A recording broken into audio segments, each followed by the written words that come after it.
The moment Elise saw her diagrams appear on that massive conference screen without her name, without a single mention of her team, she knew something was deeply wrong. Colin Draper, the new VP of Product, was standing center stage, sleeves rolled up like he was about to fix the economy.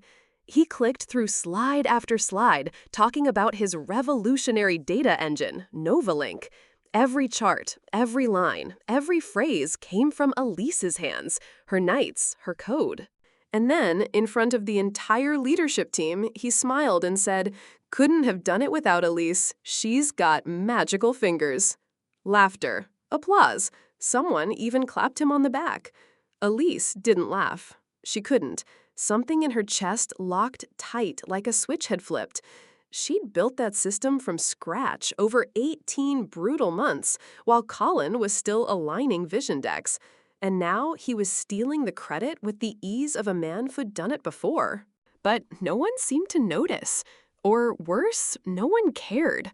That was the slap, not a loud one, but a quiet, sharp sting of being erased in plain sight. And in that moment, Elise stopped wondering if she was overreacting and started wondering how deep this betrayal might go. Before we dive into what she did next, where in the world are you watching this from? And be honest, have you ever had someone take credit for your work? Drop your thoughts in the comments. You never know who might be scrolling and finally feel seen because of your story. For nearly a decade, Elise Rowan had been the quiet engine behind the company's most stable systems. She didn't chase promotions, didn't charm executives at offsites, and definitely didn't network over rooftop cocktails. She just worked. Long hours, clean code, and quiet victories. Her desk, tucked into the far end of the engineering floor, was a mess of notebooks, half-drunk coffee, and sticky notes scribbled at 2 a.m. She liked it that way. She called it organized chaos, and somehow from that mess came order systems that ran lean, fast, and without crashing. Most people didn't notice Elise. She didn't decorate her cubicle with fun facts or baby photos. She rarely spoke up in meetings, unless something was on fire. She skipped every birthday sheet cake, every awkward team-building karaoke night. But when something broke, when deadlines got brutal, when no one could figure out why the server was spitting out garbage, someone always said, "Ask Elise." And Elise would fix it. Not for praise, not for recognition, but because she couldn't stand watching things fall apart. She had this unspoken rule: make it work and keep your head down. And for a long time, that worked just fine. Until someone like Colin Draper showed up. He walked into the company like he was auditioning for his own TED Talk, flashing credentials, dropping buzzwords, and shaking hands like he was running for office. Within days, he'd memorized names, charmed the C-suite, and started sniffing around Elise's team. He called it getting to know the product pipeline. But to Elise, it felt like something else, like being circled by someone who didn't see her as a person, but as an opportunity. Still, she said nothing, kept her tone polite, her answers vague. She told herself she was being paranoid. But then he started asking about Novalink, and Elise's fingers hovered over her keyboard just a beat too long. Something told her this wasn't curiosity, it was a warning, and she had just ignored it. Colin Draper didn't walk into the office, he arrived. Pressed shirt, confident grin, and just the right amount of cologne to let you know he was important. He shook hands like he was sealing deals, laughed like he knew the punchline before anyone else, and talked in full paragraphs that sounded like they were lifted from a keynote speech. The execs loved him. So did the interns. He called everyone by name, remembered birthdays, even brought in oat milk donuts on his second week, like he was already part of the family. People said things like, "He's a breath of fresh air," or "finally someone who speaks our language." But Elise, she watched him with quiet caution. He didn't ask about the product roadmap, he declared it. Didn't review data, he visioned possibilities. And when he passed by Elise's desk one Tuesday morning, leaning casually on the divider like he was dropping by for a neighborly chat, she knew something was off. "Hey, Elise," he said too casually, "I've been hearing great things. What are you cooking up back here?" She gave him a polite smile. Just wrapping up final phase testing on a prototype, still a bit early. He nodded like he understood, but he didn't ask what the prototype was. He asked if she had internal documentation. For alignment, he added with a smile that didn't quite reach his eyes. Elise hesitated, and that was mistake number one. She hesitated, but she still sent him a version. Sanitized, incomplete, but enough to make him curious. From that moment on, Colin started showing up more often. Not to contribute, but to observe. To linger. He sat in on stand-ups, asked vague questions about scalability and synergy, and made notes on things he didn't understand. Still, he always smiled, always thanked people, always framed his interest as support. But Elise had seen this type before. Smooth talk, polished manners, hands in pockets, but eyes on other people's work. He was charming, yes, but charm has a way of distracting you from what someone's really doing. And Elise was just beginning to realize Colin wasn't just visiting her team, he was circling it. The auditorium lights dimmed and the company's quarterly showcase was about to begin. Elise found an empty seat near the back by the wall, just close enough to the exit. She wasn't presenting today. Colin was. Officially, it was a streamlined update from product to share strategic developments. Unofficially, it was Colin's show. He stepped on stage like he belonged there, microphone clipped to his collar, his posture perfect. Elise watched from a distance, fingers curled around a lukewarm paper cup of coffee. Colin clicked the first slide. And her stomach dropped. It wasn't just similar, it was hers. The same diagram she'd drawn on a whiteboard 3 months ago, the same phrasing she'd used in a late-night Slack thread. Even the slide titles matched the ones from her original design doc, right down to the color scheme. No credit, no mention, not a whisper of her team. Just Colin striding across the stage explaining his vision for Novalink. The audience nodded, smiled, clapped in all the right places. Executives leaned forward. One of the marketing directors whispered, "Brilliant positioning." Elise sat frozen. This wasn't oversight. This was strategy. She remembered the night she'd stayed in the office until midnight tweaking that compression logic. The weekend she'd missed her niece's recital to debug a data sync issue. All of it, polished and presented, now coming out of Colin's mouth like it had always been his. After the applause, Colin passed by her in the hallway. He patted her on the shoulder, still smiling. "You crushed it out there," he said. "Great support." Elise didn't answer. Couldn't. Something cracked inside her. Not anger, not yet. Just a sudden sinking clarity. He wasn't just stealing the spotlight, he was rewriting the story, erasing her one keynote at a time. And for the first time, Elise didn't wonder if she was overreacting. She wondered how much worse this was going to get. It was a Tuesday. Cloudy, quiet.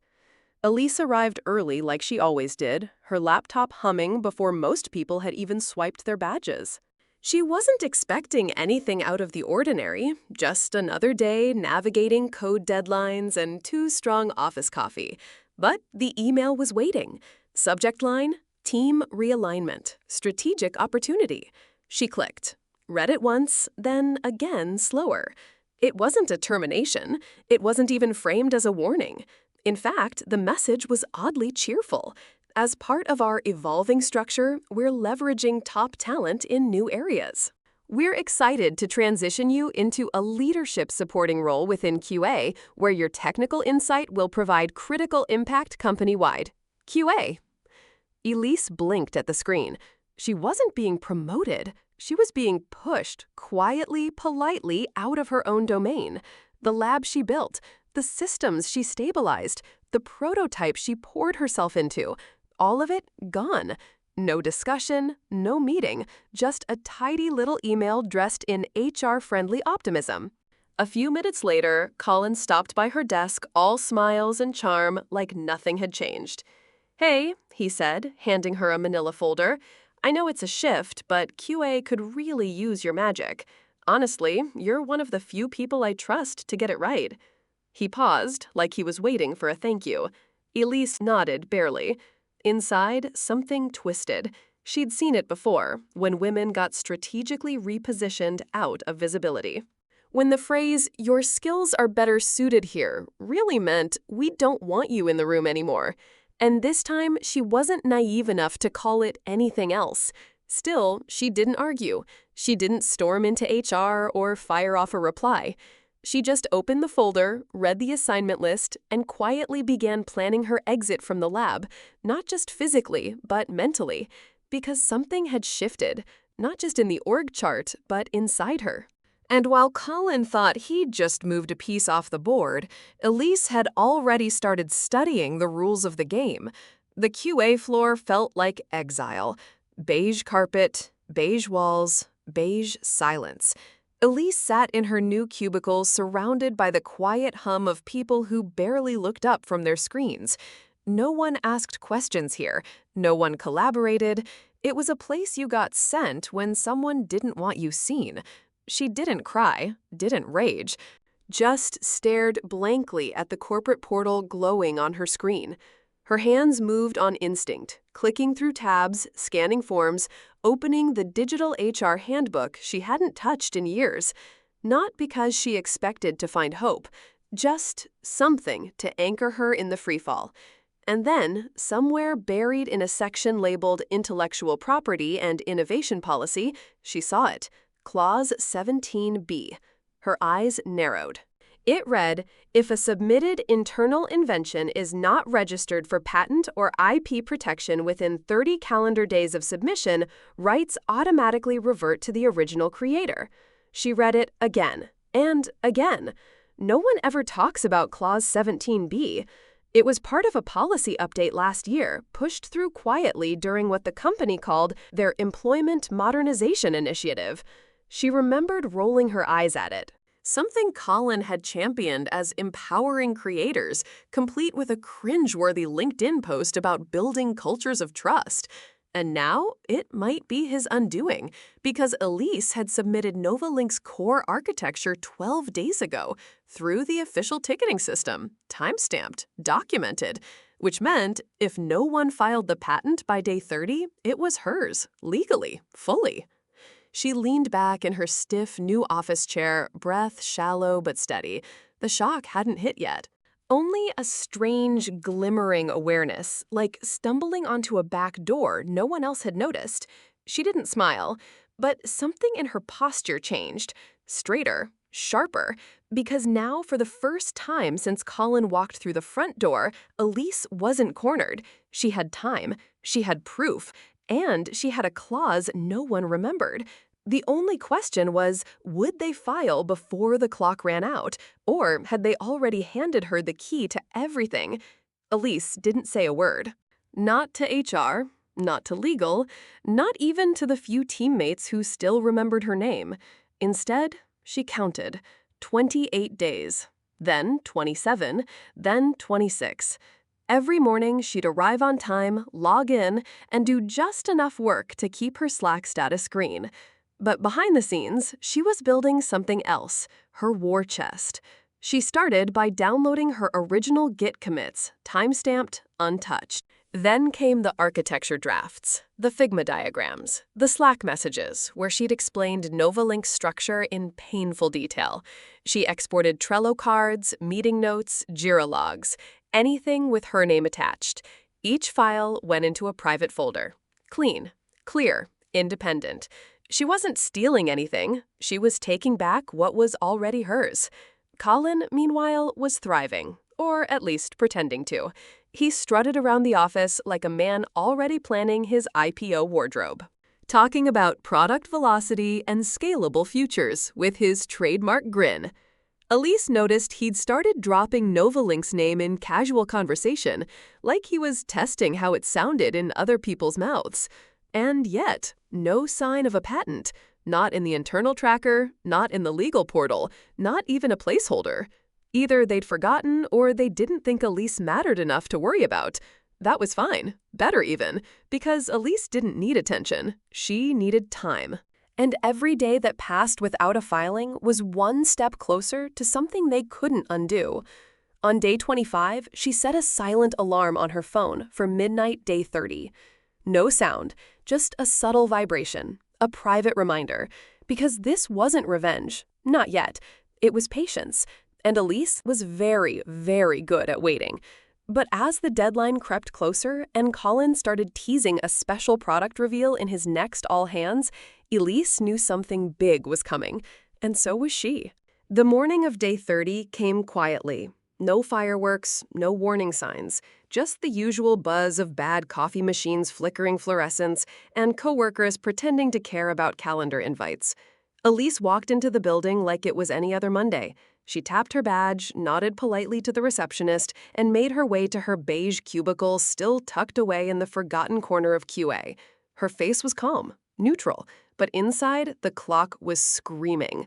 30 days. That was the deadline. The final breath before ownership changed hands forever. She logged into her terminal, opened the company's internal patent tracker, and waited. Her heart wasn't racing, not anymore. It had done that on day 28, day 29.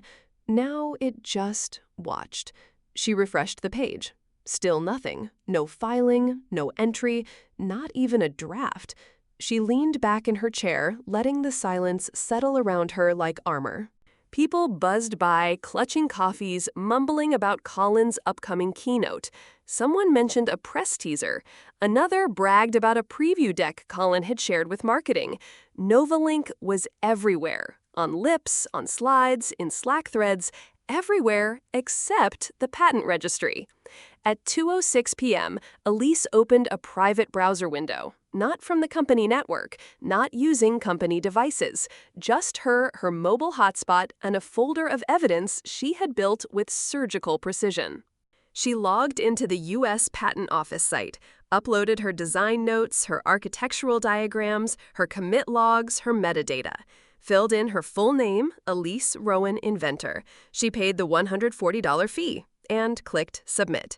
No one cheered, no alert popped up, just a dull confirmation screen and the hum of office life continuing like nothing had changed.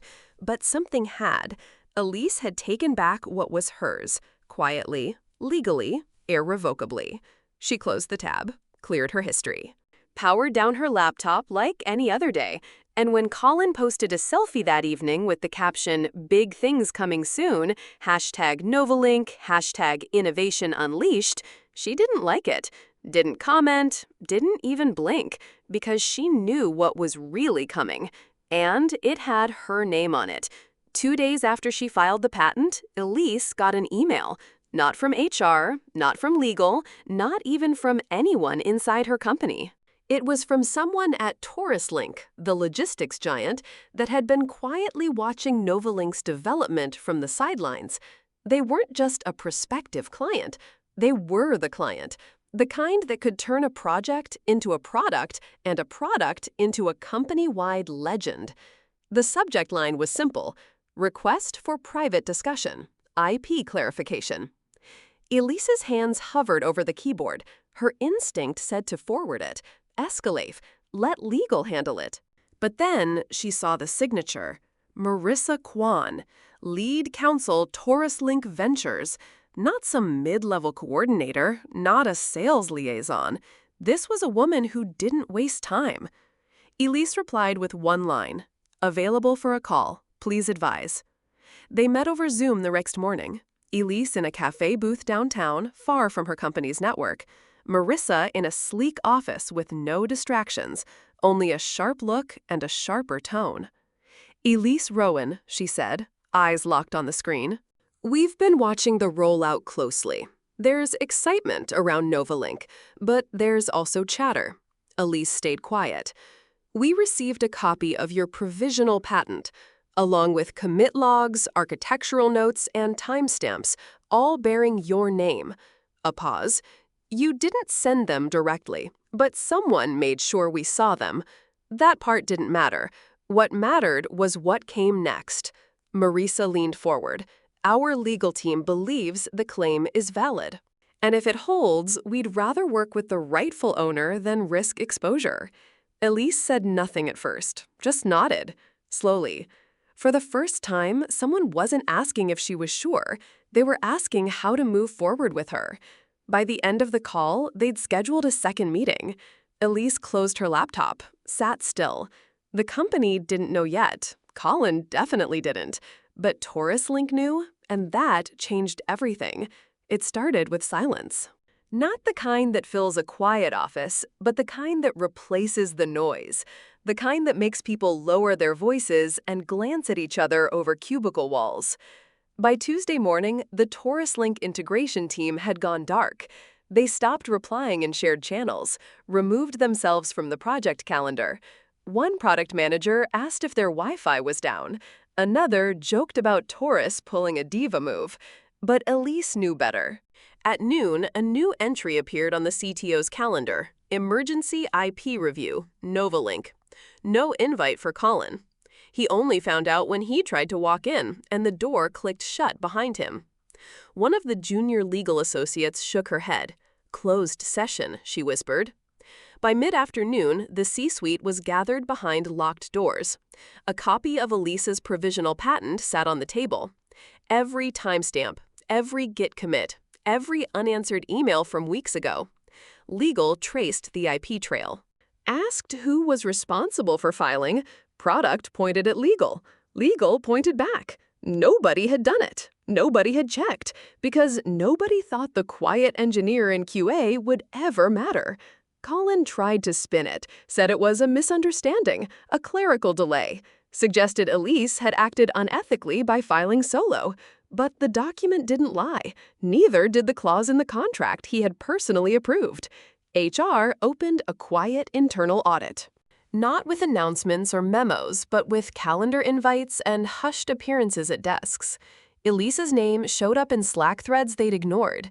Emails she'd sent politely asking if the patent had been submitted. Not once, not twice, 3 times. No one had answered. By Thursday, the keynote was canceled. Taurus Link pulled their engineers from the demo pipeline. The press embargo lifted, and nothing happened. Internally, the term used was Project Pause. Externally, it was collapse. And as Colin paced the hallway outside the boardroom, still trying to find a version of the truth that wouldn't end his career, Elise just watched, from her seat in QA, saying nothing. Because sometimes silence is what brings the whole house down. And it wasn't done falling yet. The contract was 26 pages long, dry, legal, meticulous, exactly what Elise had hoped for. She sat in a quiet cafe downtown, a flat white cooling beside her laptop. Outside the city moved as if nothing had happened, but inside that booth, history was shifting.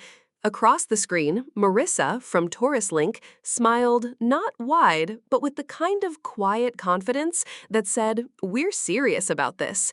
"Elise," she said, "we've reviewed everything. Your patent holds, the documentation is airtight, and we want Novalink on your terms." Elise didn't speak right away. She just nodded slowly, letting the weight of it settle. Not the money, not even the title, but the recognition, the certainty that this time she wouldn't be erased. The offer was generous. Title Director of Innovation, compensation, signing bonus, revenue share, full autonomy. Location, remote, no office politics, no call-in, no shadows. She read every clause, every line, twice, then signed. Not with flair, not with a sense of revenge, but with a kind of peace she hadn't felt in years. Across the street, someone was playing guitar. A melody she couldn't name, but suddenly recognized. It was hers. Not the song, but the moment. Calm, earned, and fully her own. Back at the company, no one knew yet. They still thought she was just floating in QA, still transitioning. But the papers had already been filed, and the next morning, a courier walked into the old office building with a sealed envelope. Cease and desist. Unauthorized use of protected intellectual property, filed by Elise Rowan. The front desk receptionist blinked. Colin's assistant nearly dropped her coffee. But Elise wasn't there. She didn't need to be, because this time when the spotlight turned, It finally knew where to land. And there was still one thing left she hadn't done. Not yet. The fallout came quietly, just like Elise had. Within a week, the Novalink rollout was shelved. The term they used was indefinitely suspended. Investors backed out. Marketing scrubbed their campaigns. Colin was removed from all leadership briefings and reassigned to special projects, which in office terms meant a windowless room and a laptop with no meetings on the calendar. He updated his LinkedIn with something vague, exploring new strategic challenges. Meanwhile, Elise, she packed her apartment, logged out of her company accounts for the last time, and moved into a new space, lighter, quieter, hers. She didn't do interviews, didn't post cryptic status updates. She just got to work, with a real team this time, a team that knew her name and didn't need convincing that she built what she built. And the truth, she never raised her voice, never slammed a door, never leaked a file. She just waited, documented, watched, and when the moment came, she didn't fight for credit, she filed for it.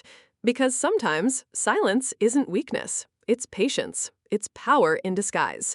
People underestimate the quiet ones, the ones who don't interrupt meetings, the ones who build instead of broadcast.